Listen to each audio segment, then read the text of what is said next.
გამოიყურება ეს ინფორმაცია იმედის ბანკთან დაკავშირებით.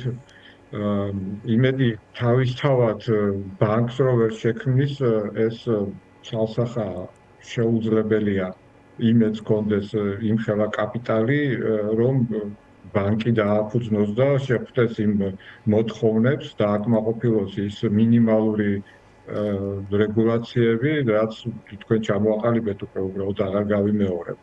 50 მილიონზე საუბრობთ, ბატონო, კი, 50 მილიონი. 50 მილიონი კაპიტალის ზედამხედველობა უამრავი ჩამონათვალია, რომ რა კრიტერიუმებია, რასაც უნდა დააკმაყოფილოს ბანკის გახსნა ასეთი მარტივი არ არის და ეროვნულმა ბანკმა უნდა მისცეს ლიცენზია, სხვანაირად ბანკი ვერანაირად ვერ შეიქმნება და იმედის ფინანსური პოზიციიდან და მისი დავალიანების გათვალისწინებით ძალიან სასაცილოდ გამოიყურება, რომ იმედი ქმნის ბანკს. აქედან გამომდინარე, იმედი თავად არ გააჟღერებს ამ ინფორმაციას, თუ მის უკან არ დგას რაღაც პოლიტიკური გადაწყვეტილება. ესე იგი, სადღაცაც რაღაც პოლიტიკური გადაწყვეტილება მიიღეს, რომელიც გააჟღერა იმედმა იმის შესახებ, რომ რაღაც ბანკი უნდა შეიქმნას და პოლიტიკოსები ახლა იწყებენ მსჯელობას, რომ თუ იმედი გახსნის ბანკს, მაშინ ჩვენს ანაბრებს თუ არ ვიცი, ანგარიშებს გადმოვიტანთ იმედის ბანკში.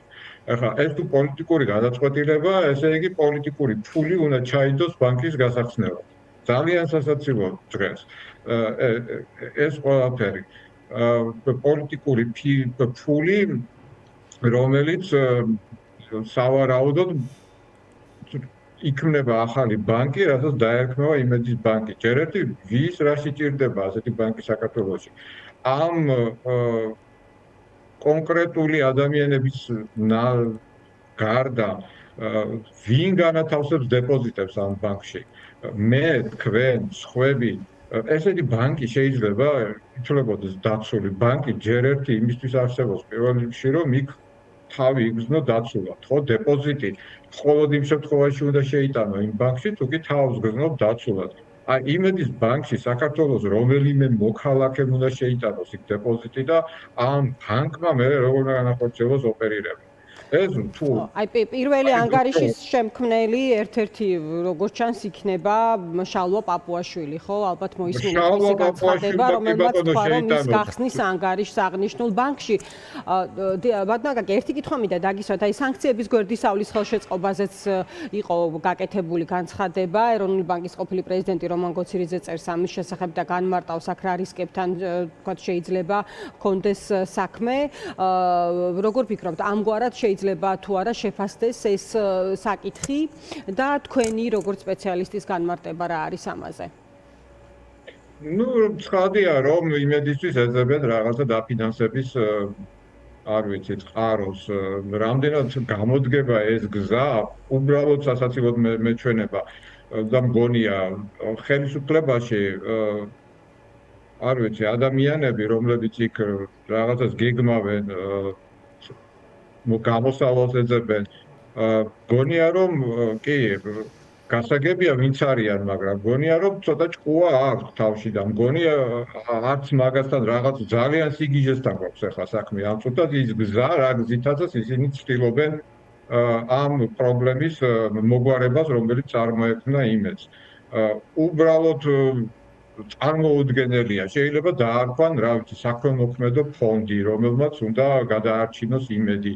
ან იმედის მხარდამჭერები კი ბატონო, რომელიც დაარეგისტრირეს საჯარო რეესტრში, მაგრამ ბანკის შექმნა, რომელმაც როგორც ბანკმა უნდა დაიწყოს ოპერირება ამ მიმართულებით, ეს არის სრული აბსოლუტური ნონსენსია უბრალოდ. ვერ გეტყვით. აი მართალი გითხრათ, უფრო მეტი ინფორმაცია მჭირდება მოსა დაკავშირებით ითქვა რომ ვერ ანუ პრობლემა არის მათ შორის შესაბამისობის კრიტერიუმის გავლაში.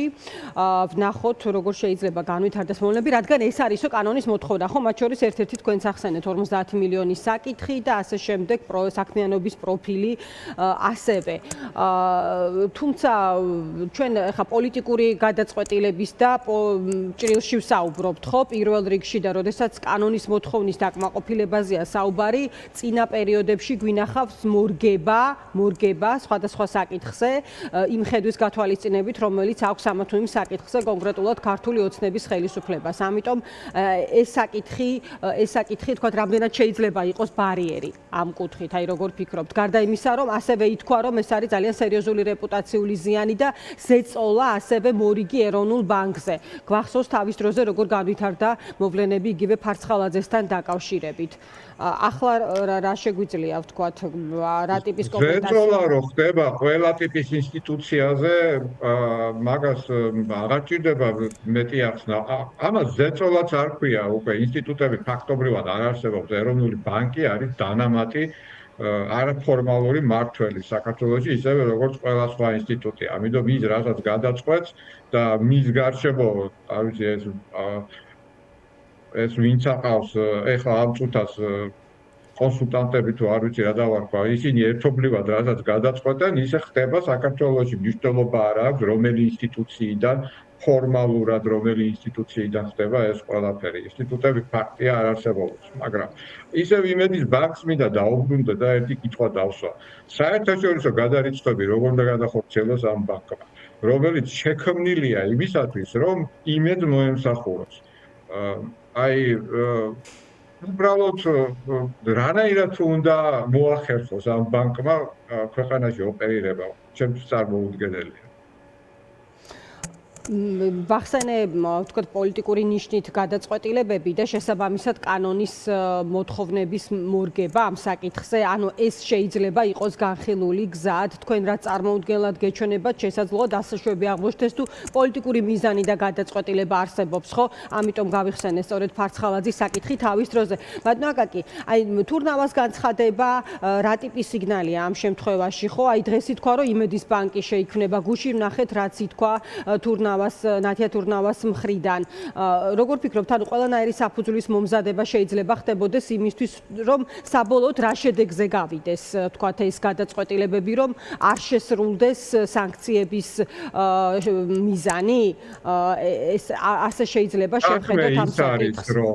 საქმე ის არის, რომ რაც არ უნდა მოინდომოს საქართველოს ხელისუფლებამ, თუ კომერციულ ბანკებს აქვთ გადაწყვეტილი ეს რისკია, რეპუტაცია, ბევრი სხვადასხვა ფაქტორია, საერთაშორისო ტრანზაქციებს ეხება და თუ კომერციულმა ბანკებმა გადაწყვეტეს, რომ არ მოემსახურონ ტელეკომპანია იმედს, რაც არ უნდა ქნას საქართველოს ხელისუფლებამ, ის მათ გადაწყვეტილებას ვერანაირად ვერ შეაცვლევინებს, როგორი ზეწოლაც არ უნდა განახორციელოს, ერთადერთი გამონაკლისის გარდა, თუ კი საქმე მიდგება კომერციული ბანკების ლიცენზიის გაუქმებასთან. ახლა თუ აქამდეც მივლენ, ეგ უკვე აღარ ვიცი, მოსალოდნელი ყველაფერი არის, ყველაფერს უნდა ველოდოთ. ახლა თუ მოთხოვენ ბანკებს, რომ დეილისტინგი გააკეთონ იმიდან, რა ქვია, ლონდონის ბირჟიდან და სხვა ბანკებსაც აიძულებენ, რომ მოემსახურონ იმედს მიუხედავად იმისა, რომ მათ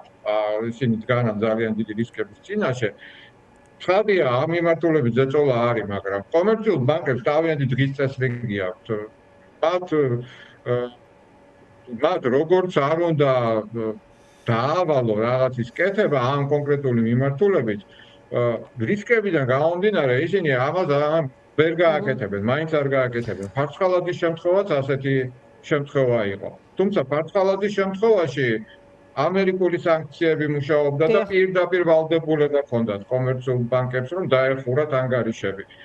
იმიტომ რომ ეს ეხებოდა ვიზას, მასტერს, რომელიც ამერიკული კომპანიები არის. აქ ბრიტანულ სანქციებზეა საუბარი. ასეთი ვალდებულება კომერციულ ბანკებს ამ წუთას არ აქვს. იურიდიულ კონტექსტში თუ განვიხილავთ, მაგრამ იმდენად მაღალი რისკები არსებობს მაინც ბრიტანულ სანქციებთან დაკავშირებით, ამ საერთაშორისო გადარიცხვებთან დაკავშირებით, იმიტომ რომ ბრიტანული ფინანსური სექტორის გარეშე კლირინგი საერთაშორისო თითქმის ვერ ხერხდება, ხო? მაინც გადაკვეთა ხდება ბრიტანულ ფინანსურ კომპანიებთან, რომ აქედან გამომდინარე კომერციული ბანკები, საერთაშორისო ორგანიზაციები, განსაკუთრებით ასევე და სხვა კომპანიები აღარ არჩევენ, აღარ სურთ იმედთან თანამშრომლობა. ეს არის დაბადნაგაკი, ერთი ფრაზა გამოვყავით ჩვენ ამ განცხადებიდან, რომელიც გავრცელა ტელეკომპანიამ, რომ რამდენიმე ბანკმა, აი სწორედ ეს იმ საკითხს ეხმაურება, რაზეც თქვენ აკეთებთ აქცენტს, თუ რა ფასი შეიძლება დაუჯდეს თითოეულ ბანკს ამგვარ კომპანიასთან თანამშრომლობა, რომ რამდენიმე ბანკმა შესაძლო სირთულეების მიუხედავად გამოთქვამს ატყოფნა საბანკო მომსახურება გაგვიწიოსო, თუმცა კარგად გვაქვს გაცნობიერებული მოსალოდნელი რისკები და არ გსურს დარტყმის ქვეშ დავაყენოთ რომელიმე მათგანი. აი ჯამი ესეთი სახით შესთავაზეს, თქვათ, როგორც ჩანს აემწინა, არ ვიცი, მოლაპარაკების თუ რა ტიპის კომუნიკაციაც იყო აღნიშნულ ბანკებთან. შედეგი, რისი მთქმელია თქვენთვის ეს განცხადების ეს ნაწილი კონკრეტულად, სადაც განცხადება იმედს ეკუთვნის, იმედის დიახ, იმედს ეკუთვნის, რა თქმა უნდა. როგორც შეიძლება ამ განცხადების შინაარსი მიიღოს სერიოზულად, ახლა ბანკები მზად არიან მოსამსახურებლად და იმედი თავად ისე იმდენად პასუხისმგებელიანი ორგანიზაციაა, რომ ესე იგი არ უნდა რომ ბანკები რთულ მდგომარეობაში ჩააყენოს და ამიტომ ხსნის იმედის ბანკს. სრული სისულელი არის. სინამდვილე ის არის, რომ ბანკებს არ უნდათ იმედის მომსახურება და რაღაცა პოლიტიკურ გამოსავალს ეძებენ ახლა ამ წუთას და მოიფიქრეს რაღაცა ძალიან დიდი სისულელე ეს იმედის ბანკის შექმნით. ანუ მე როგორც მესმის თქვენი შეფასება, ამგვარი ხისტის შეფასება იმით არის გამოწვეული, რომ თქვენ არ უშვებთ, რომ როგორ შეიძლება კანონის მოთხოვნას მოერგოს, ხო, ეს ინიციატივა, რომელიც არის გამოხატული. ბატონო აკაკი, ამაზე საუბრობთ, ხო, რადგან კანონის მოთხოვნების დაკმაყოფილება შესაძლოა შეუძლებელი აღმოჩნდეს. თუმცა გვაქვს სხვაგვარი გამოცდილებაც. ფორმალურად როგორც არ უნდა მოერგოს, ბანკი თავისი შინაარსით უბრალოდ ვერ იფუნქციონირებს. საქართველოს, იმიტომ რომ მასზე მოთხოვნა არ იქნება. საერთაშორისო გადარიცხვებს ვერ განახორციელებს. არც ერთი კორესპონდენტი ბანკი მათთან ასეთ ბანკთან არ ითანამშრომლობს. ანუ თვითონ როგორც ასეთი ბანკის შინაარსი არ ექნება ამ ბანკს. ეხლა დანარჩენი იქ რა ფული მოიყრის თავს, ეს ხო გასაგებია პოლიტიკური რაღაცა კაპიტალი, პოლიტიკური ფული იქნება. რომელიც ამ ბანკში განთავსდება. ეს კიდევ ცალკე თემა არის, ამაზე მსჯელობა, იმიტომ რომ ეს უკვე ქმნის კიდევ იმის წინაპირობებს, რომ მომავალში თვითონ ხელისუფლება და თითოეული წარმომადგენლები, რომლებიც გახსნიან ასეთ ბანკში ანგარიშებს, დასანქცირდეს იგივე ბრიტანეთის, ევროკავშირის თუ ამერიკის შეერთებული შტატების მხრიდან. დიდი მადლობა ბატონო აკაკი, დაგემშვიდობებით ეკონომისტი აკაკი ცომაია საუბრობდა დღის ამბების პირდაპირ ეთერში.